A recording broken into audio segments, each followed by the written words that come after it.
با سلام خدمت تمامی شنوندگان محترم این برنامه. من محمد جاوید گوانی هستم از کشور سوئیس.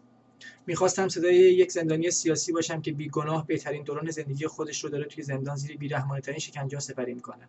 نام فردین، نام خانوادگی مرادپور، نام پدر حسن. متولد 4 فروردین 1369 تبریز. میزان محکومیت 1 سال حبس تعزیری به اتهام تبلیغ علیه نظام جمهوری اسلامی، 2 سال حبس تعزیری به اتهام اجتماع و تبانی برای ارتکاب جرایمی بر ضد امنیت داخلی یا خارجی کشور، 3 سال حبس تعزیری به اتهام تهیه، تولید و فروش مواد منفجره. زمان محاکمه 19 آبان 1388 در شعبه 3 دادگاه انقلاب تبریز. صبح روز جمعه 1 خرداد 1388 مراسمی در پارک ایلگویلی تبریز برگزار می‌شد و فردین هم قرار بود به این مراسم برود. فردین شب قبل چند ترقه درست میکنه. ترقه‌هایی که قدرت تخریب و آسیب رساندن را نداشتند، بلکه فقط خاصیت ایجاد صدا را داشتند. فردین در روز چهارشنبه سوری هم این کار را میکرد و آن را به آشنایان میفروخت. صبح روز جمعه فردین بعد از برادرش با 10-12 ترقه‌ای که درست کرده بود از خانه خارج شد و به سمت پارک حرکت کرد. زمانی که به پارک رسید ازدحام جمعیت را دید. منصرف شد که ترقه‌ها را بتر کند. تصمیم گرفت آنها را در درختزارهای ایلگویلی پنهان کند که در همین حال یک مأمور لباس شخصی به او مشکوک شد و با داد و فریاد و با باتون به سمت او هجوم آورد. فردین هم از ترس کتک خوردن از درختزار خارج شد، اما با 2 مأمور دیگر برخورد کرد. دوباره برگشت به سمت درختزار که در اثر شلیک چند گلوله به روی زمین افتاد و بیهوش شد. زمانی که به هوش آمد دید که روی زمین افتاده و زخمی شده است. مأموران هم آمدند و اطراف پیاده‌رو را بستند و اجازه ورود را به کسی نمیدادند. بقیه ماجرا را از زبان خود فردین گوش می‌کنیم. چند دقیقه روی زمین بودم که خوشبختانه پدرم زنگ زد و من به هر صورتی که بود به پدرم گفتم که زخمی شدم و اکنون در پارک هستم. بعد از گفتن این حرفات دیگر توانم تمام شد و دیگر نمیتوانستم حرف بزنم. همه چیز دور سرم میچرخید و سرم گیج میرفت. بعد از مدتی صدای پدرم را شنیدم که برای بردن من به بیمارستان با مأموران در حال جر و بحث بود و از آنها می‌خواست که به اورژانس زنگ بزنند. وقتی پدرم خواست خودش به آمبولانس و اورژانس زنگ بزند، آنها تلفن پدرم را گرفتند و نگذاشتند که پدرم به اورژانس زنگ بزند. مأموران به خاطر اعتراض پدرم و مردمی که جمع شده بودند ناچار شد به اورژانس زنگ بزند. مدت زیادی گذشت تا اورژانس آمد، اما مأموران اجازه نزدیکی آنها را به من ندادند. آنها به سرنشینان اورژانس گفتند که ما خودمان آمبولانس خبر کردیم و لازم نیست شما دخالت کنید. بعد از مدتی آمبولانس مد نظر مأموران آمد. مرا همراه پدرم سوار آمبولانس کردند تا به بیمارستان برسانند. آنها مرا به بیمارستان شهدا که در 300 متری پارک بود نبردند، بلکه به بیمارستان شهید محلاتی که در آن سوی تبریز راه آهن بود بردند. وقتی به محوطه بیمارستان رسیدم، مأموران به زور اسپری و گاز اشک‌آور پدرم را از من جدا کردند. در حالی که پدرم داد می‌زد که پسرم را کجا می‌برید، آنها با زور و باتون پدرم را از من دور کردند. از ناراحتی و عصبانیت می‌خواستم بگویم پدرم را نزنید که بیهوش شدم. 2 روز بعد در تاریخ 3 خرداد 1388 در بخش ICU بیمارستان محلاتی زیر دستگاه تنفس به هوش آمدم. اصلا نمی‌دانستم چه اتفاقی افتاده است. من کجا هستم؟ چون تازه به هوش آمده بودم. یک نفر به اسم خلیل شوکتی مأمور اداره اطلاعات به همراه یک سرباز وظیفه بالای سر من بودند تا اینکه مأمور اطلاعات ماجرا را برای من با روایت دلخواه خودش تعریف کرد. او گفت که یکی از ترقه‌های دستازی که برای ترکاندن به میان مردم آورده بودی، موقع فرار وقتی می‌خواستی به سمت مأموران پرتاب کنی، پایت پیش خورد و زمین خوردی و ترقه نیز ترکید. و اگر اقدام سریع مأموران نبود، شانس زنده ماندن نداشتی و اکنون مرده بود.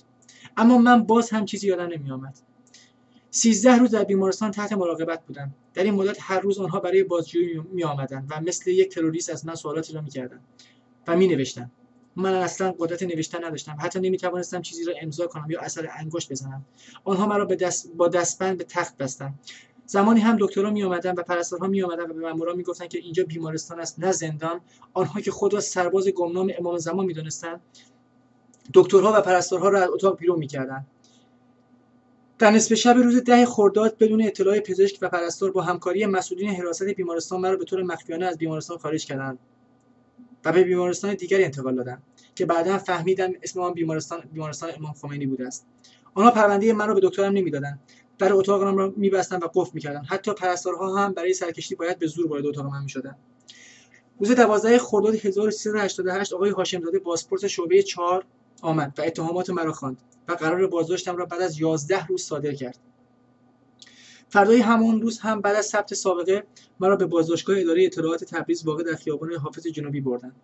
4 روز تمام پشت سر هم تا ساعت 2 شب بازجویی شدم و مدام حرفهای خودشان را برای من تکرار می‌کردند. آنها حتی اجازه نمی‌دادند من به خانواده‌ام خبر بدهم که کجا هستم. به همین دلیل در تاریخ 26 خرداد دست به اعتصاب غذا زدند و آنها مجبور شدند من به خانه‌ام زنگ بزنم. از تاریخ 17 خرداد تا 6 تیر ماه هیچ گونه بازجویی از من صورت نگرفت. زخم‌هایم هنوز خوب نشده بود و نمی‌توانستم راه بروم. شب‌ها از درد روی یک پتوی سربازی که به من داده بودند نمی‌توانستم حتی بخوابم.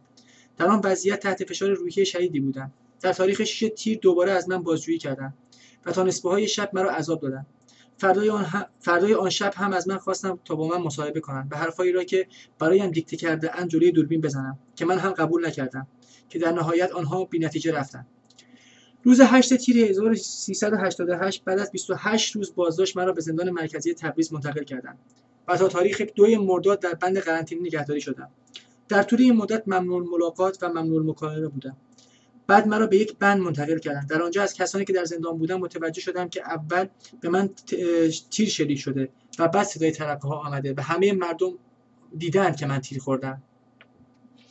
بعد از مدتی که برای بازپرسی نهایی به شعبه 4 بازپرسی منتقل شدم از آقای هاشمزاده خواستم تقاضای انتقال به پزشک قانونی و تبدیل قرار بازداشتم به قرار وثیقه را درخواست کردم که هیچ اقدامی در خصوص درخواست من برای معاینه پزشکی صورت نگرفت. در تاریخ 9 شهریور قرار وثیقه 50 میلیون تومانی صادر شد و به من ابلاغ شد و من روز 11 شهریور آزاد شدم. بعد از آزادی موقت از زندان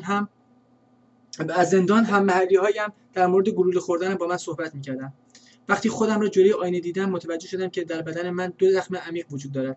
یکی روی کتف و دیگری روی پهلویم.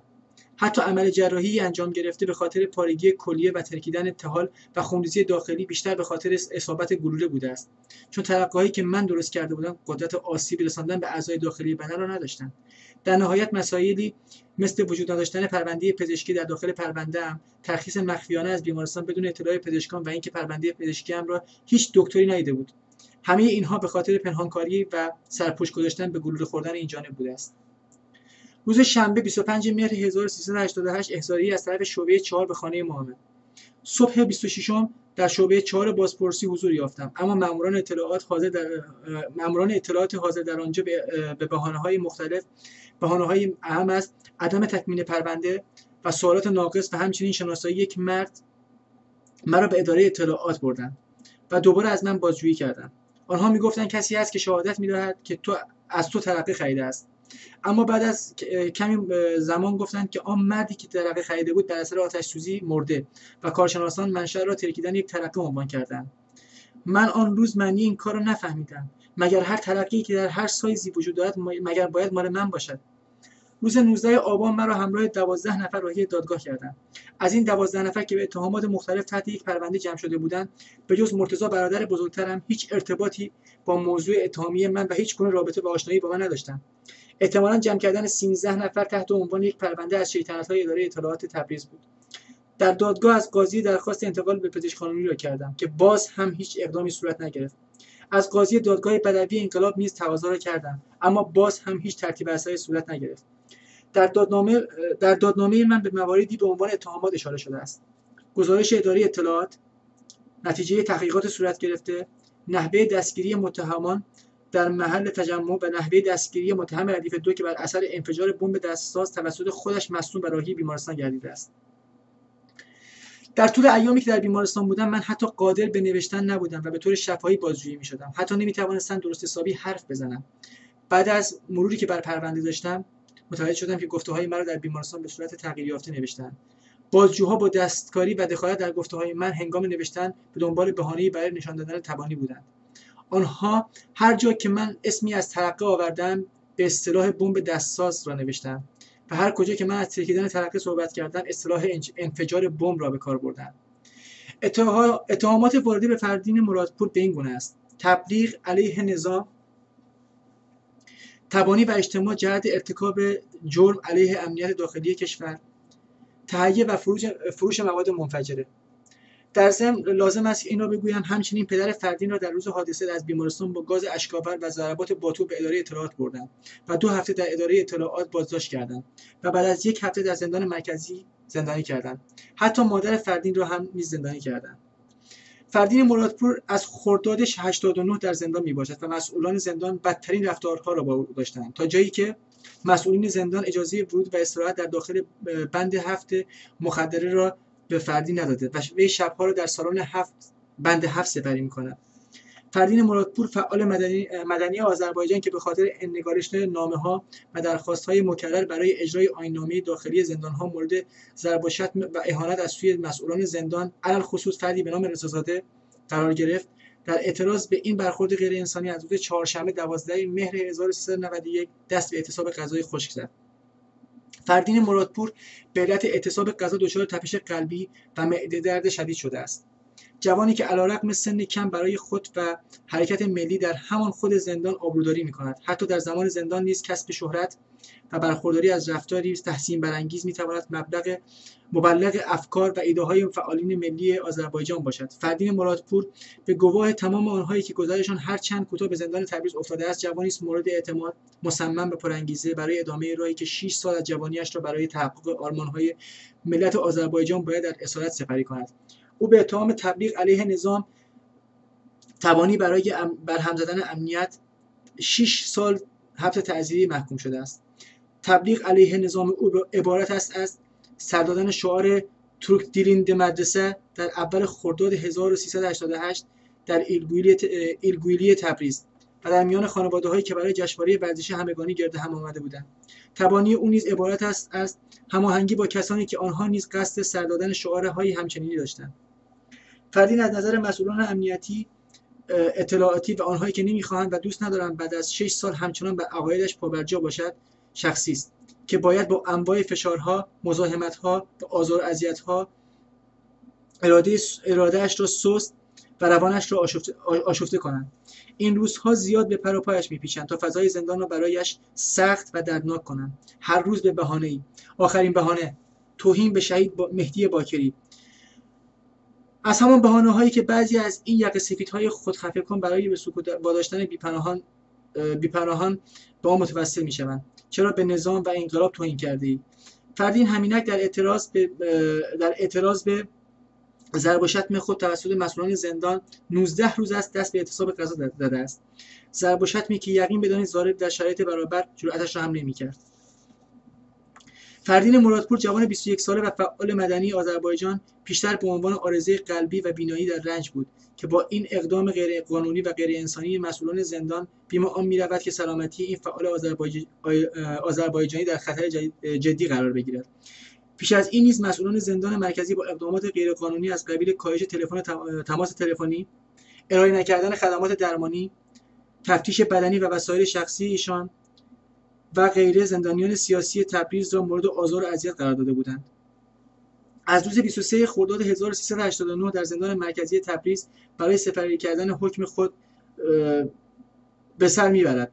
وی در مدت بیش از 2 سال حضور در زندان از مرخصی و سایر حقوق زندانیان محروم بوده است. فعال مدنی آذربایجان در 10مین روز اعتصاب غذا از حال رفته و در وضعیت جسمی نامساعدی قرار گرفت. وی در 10مین روز اعتصاب غذا بر اثر تحمل فشارهای جسمی و روحی تعادل خود را از دست داد و به بهداری زندان منتقل شد. فردین مرادپور از تزریق سرنگ غذایی به خود در بهداری زندان جلوگیری کرد.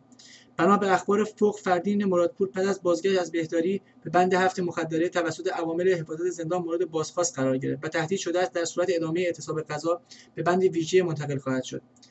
شایان ذکر است که وی همچنان بر موضع پیشین خود قاطعانه پافشاری میکنه و اعلام کرده تا رسیدن به خواسته‌های قانونی خود به اعتصاب غذا دست خواهد زد. فردین مرادپور، این جوان با اصالت، با حکم ناجوانمردانه 6 سال حبس از سوی دادگاه مواجه شده است. وظیفه امثال من و شمایی که در خانه نشسته‌ایم و در قبال این گونه افرادی که جان و وجودشان را در راه اطلاع زبان و هویتمان گذاشته‌اند چیست؟ نگذاریم فراموش شوند.